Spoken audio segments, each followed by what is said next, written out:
તમે ફેસબુક ચાલુ કરો તો હું આવી જઈશ, યુટ્યુબ ચાલુ કરો તો એ આવી જઈશ, અને મોબાઈલનું વોટ્સઅપ ચાલુ કરશો ને તોય હું કોકના સ્ટેટસમાં તો આવી જઈશ.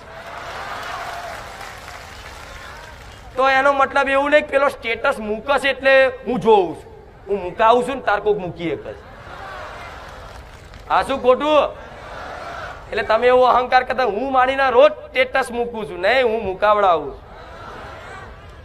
તો આવો ડગલે ને પગલે આવી સંભાળ કોણ રાખે? કહો તમારી માં હોય એ જ રાખે.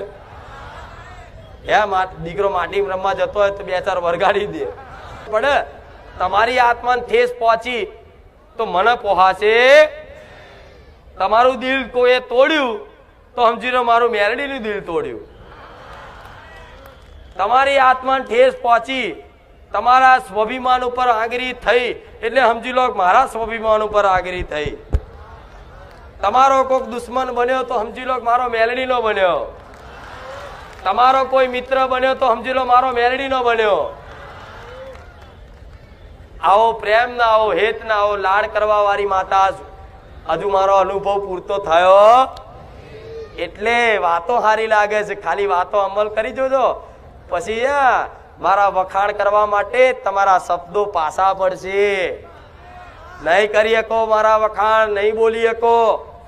તમારે બોલવું હશે ને તો એમ કે માં નહીં બોલાતું, પણ એનું વર્ણન થાય તો તમારી માતા અને મારા જેવી માતાના આવો પ્રેમ જતાવો છે તમને. ખરેખરમાં માતાનો પ્રેમ શું છે, સુખ કોના કહેવાય, અનુભૂતિ કરાવી છે, પણ તમે સુખ કયા સુખ પાછળ દોડો છો એ ખબર નહીં. કયા સુખ પાછળ દોડો છો? જે કાયમ નહીં રહેવાનું એની પાછળ દોડો છો, અને જે કાયમ રહેવાની છે જન્મો જન્મ સુધી મારા જેવી માતા તમારી હારો હાર જોડે જોડ રહેવાની છે, અને એની માટે કોઈ મહેનત નહીં. ખરી મહેનત. પૈસા માટે તો રાત દાડો ચો ઉજાગરા કરે, અને અમુક ને કે રામના નામ જપ કરજે. મારી સમય નહીં મળતો, મારી નોકરી પરથી આયા થાકી જાય, સમય નહીં મળતો. હમણાં ઓવર ટાઈમ કરવાનો હોય, પગાર વધારે મળવાનો, તો આખી રાત ઉજાગરો કરીને ઓવર ટાઈમ કરે. ચા આ મળવાનું હોય એટલે તો એના કરતા તે વિશેષ મોટું ધન રામ નામ રૂપી ધન આલ્યું છે. તો આ કમાવામાં જો તમારી જોડે સમય નહીં, તમારો મનુષ્ય અવતાર જ બેકાર, મારા જેવી માતાના પારે આવું બેકાર, અને તમારા જીવનનો ધિક્કાર છે. ગોડાઓ ખાલી ભગવાનના નામ માટે, દેવી શક્તિને ભક્તિ કરવા માટે તમે 24 કલાકમાંથી ખાલી વધાર નહીં પણ અડધો કલાક જો સમય નહીં કાઢતા તો તમે બેકાર છો. તમે જીવો છો જ બેકાર. ખાલી દેખાવના જ મનુષ્ય છે, પણ અંદરથી જાનવર જેવા કહેવાવ ને. જાનવરને કોઈ ફરક પડે? હું જાનવર નહીં સંબોધતી તમને, પણ એક શીખ આલું છું. અડધો કલાક માતાજીના ભગવાનના પાછળ સમય આલવો, સત્સંગ સાંભળવામાં કે પૂજા પાઠ દીવાબત્તી કરવામાં, આરતી કરવામાં, મારું પ્રવચન સાંભળવામાં આવો સમય આલવો. આ તો અમથા ટાઈમ મળ્યો હોય ને એટલે ગેમ કાઢશે. ગેમ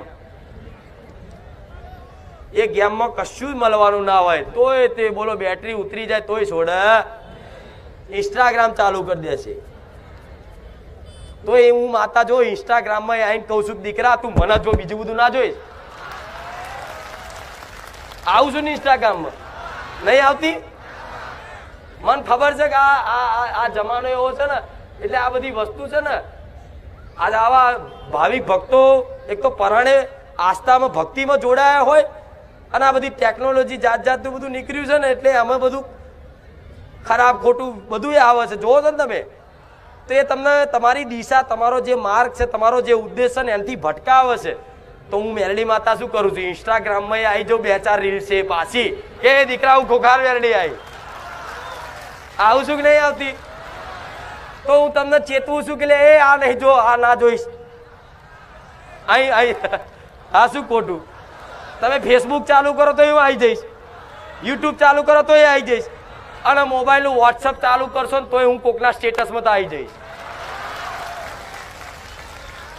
તો એનો મતલબ એવું નહીં પેલો સ્ટેટસ મૂકશે એટલે હું જોઉં છું, હું મુકાવું છું ને તાર કોક મૂકી એક જ. આ શું ખોટું? એટલે તમે એવો અહંકાર કરતા હું માણીના રોજ સ્ટેટસ મૂકું છું, નહીં હું મુકાવડાવું.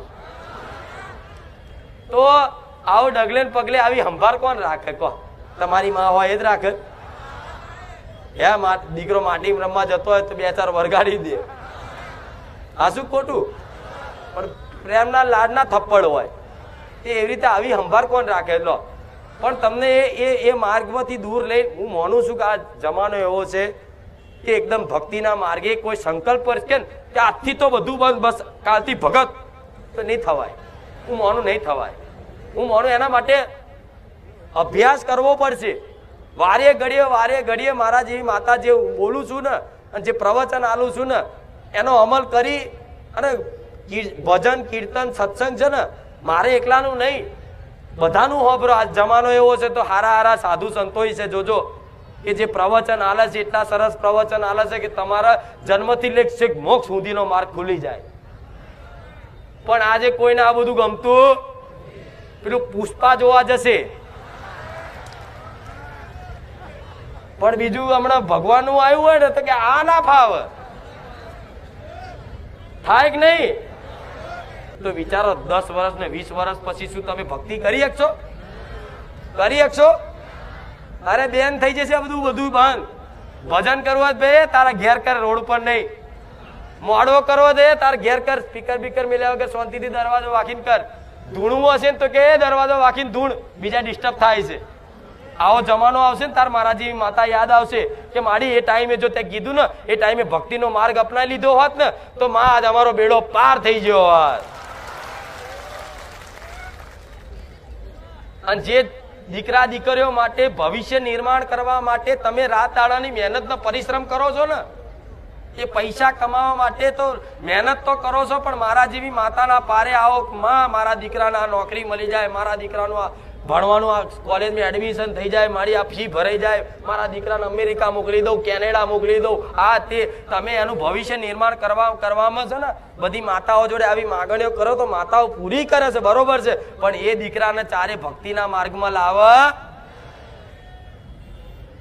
ઘેર બેઠા એના દીકરા વતી પ્રાર્થના કરશે પણ એના દીકરાને લઈને ના આવે.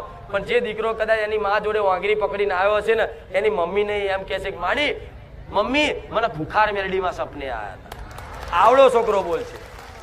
તો અનુભવ પૂછજો નાના બાળને તો વિચારો આ સંસ્કાર જીવનમાં જેવું તમે બતાવો ને એવા આવે. હવે તમારા મા બાપે તો થોડા હારાય સંસ્કાર આલ્યા કે હજુ દોસ્ત દીકરીઓ છે ને માથે લાજ રાખીને બેઠી છે મર્યાદામાં, દીકરાઓ બેઠા છે, બરોબર. નકર આજના ફેશનની દુનિયાના કપડા તમે જોવો છો તો પેલા પેન્ટ ફાટેલું હોય 4 જગ્યાએ, અને કે હું કરોડપતિ, હું માતા કહું તારા જેવો ભિખારી ચોય નહીં જોયો જા.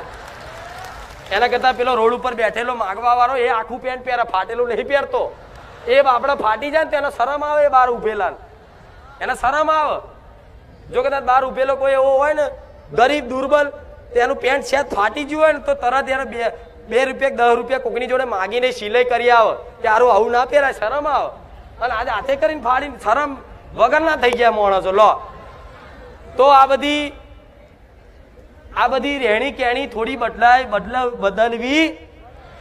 હું નહીં કહેતી કે તમે જબ્બો ને ટોપી પહેરો, મારો દીકરો નહીં પહેરતો, મારો દીકરો કોઈક દર જીન્સ પહેરે એવું નહીં, પણ મર્યાદા. ફાટલા તૂટલા તમે પછી ચેવા લાગો, હારા લાગો, જોકર જેવા લાગો. તમારી માતા શું કહે છે કે જો આવ્યો જોકર કે નહીં? ભગવાનને હસવું આવે, ભગવાન નાટક જ જોવો છે ઉપર બેઠા બેઠા. જો બધાને બધી બુદ્ધિ યોગ્યતા આલ્યું પણ કોણ માણસ શું કરે છે ને એ બધું મારો ભગવાન છે નાટક જ જોવો છે. એને તો બધાને યોગ્યતા આલી, બુદ્ધિ આલી, મનુષ્ય અવતાર આલીને છે ને એ શાંતિથી બેસી ગયા પિક્ચર જોવો છે બધું. અને મારા જેવી માતાઓ ઘેર ઘેર આલી દીધી, તમારી વસ્તીને સદબુદ્ધિ આલજો, તમારી વસ્તી તમને પૂજા પાઠ ભક્તિ કરે તો એમનું ભલું કરજો. એવી રીતે માતા ઘેર ઘેર આલી ને તો માતાની ચિંતા છે, પણ ભગવાને છે. પણ આ કાર્ય કોનું આપ્યું છે? મારા જેવી માતાઓ જે ઘેર ઘેર આલી છે, કુળ દેવી, ચઢવ માતા, જે તમે પૂજો છે એને આલ્યું છે ને એ કાર્ય નિભાવે છે. પણ એની આગળ છે ને કઈ નહીં, ભલે ફેશનનો જમાનો ના નહીં, એવું નહીં કહેતી સાડી પહેરજો કે તમે જબ્બો લેગો પહેરજો. હું માતા એવું નહીં કહેતી, પણ તમારી માતાને છે ને આ બધા વર્તનો બદલશો ને જીવનમાં, થોડા મર્યાદિત કપડાં, બધી રીતે તમારી માતાને ખૂબ વાલું લાગશે. સમજ્યા? આ બધી વાતોથી ઝીણી ઝીણી બાબત તમને લાગે જમાનો છે એમાં શું થઈ ગયું, પણ માતાને પ્રસન્ન આટલી વસ્તુ કરી જાય છે ખબર. અમુક તો બાલ એવા કપાવશે ઓમ કાચંડ જેવો લાગે. બોલો, માતા મારે